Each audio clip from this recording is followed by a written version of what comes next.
Heto ang mga maiinit na balita na dapat niyong tutukan mula sa FM Radio at PRTV Newsroom. Ito ang FM Radio Newsbreak. FM Radio Newsbreak.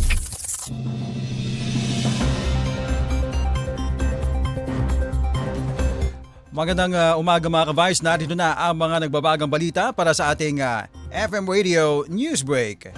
Isinusulong ng Department of Education ang reforma sa school calendar kabilang na ang panukalang trimester system simula school year 2026-2027.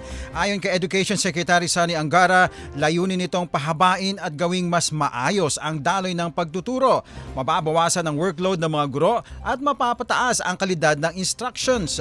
Sa ilalim naman ng panukala, hahatiin ang 201 school days sa tatlong termino, Hunyo hanggang Setyembre, Setyembre hanggang Disyembre at Enero hanggang huling bahagi naman ng Marso. Magkakaroon na mas mahaba-habang tuloy-tuloy na teaching days at nakatakdang break sa pagitan ng mga termino para sa pagpaplano at iba pang gawain ng mga guro. FM Radio Newsbreak. FM Radio Newsbreak. Samantala sa iba pang mga balita, nagbabala ang Commission on Population and Development sa pagtaas ng kaso ng pagbubuntis sa mga batang wala pang 15 taong gulang kahit bumaba ang kabuuang teenage pregnancy sa bansa.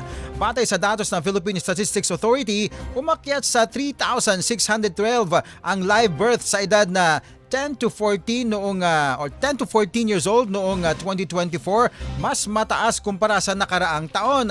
Ayon kay CPD Undersecretary Lisa Bersales, kailangan na mas pinaigting at localized na hakbang katuwang ang mga paaralan at lokal na pamahalaan upang maagapan ang maagang pagbubuntis at gabayan ang kabataan sa pagbuo ng kanilang mga pangarap.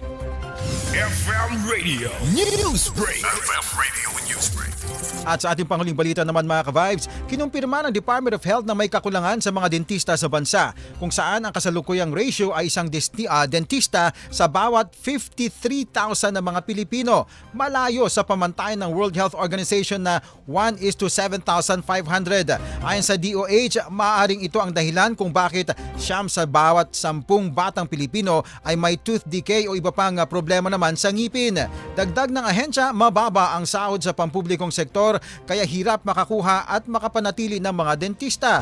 Samantala, may preventive oral health package na iniaalok ang Philippine Health Insurance Corporation na may hanggang 1,000 pesos coverage kada taon. Pinag-aaralan naman ang pagpapalawak pa ng benepisyo para sa mas malawak na dental services. FM Radio Newsbreak. FM Radio Newsbreak. At yan mga ka-Vibes, ang buong kalipunan ng ating pagbabalita para sa ating FM Radio Newsbreak. Ako po si Cherubim Ganaden. Magandang umaga. Inyong narinig ang FM Radio Newsbreak dito sa FM Radio, Favorite Music Radio.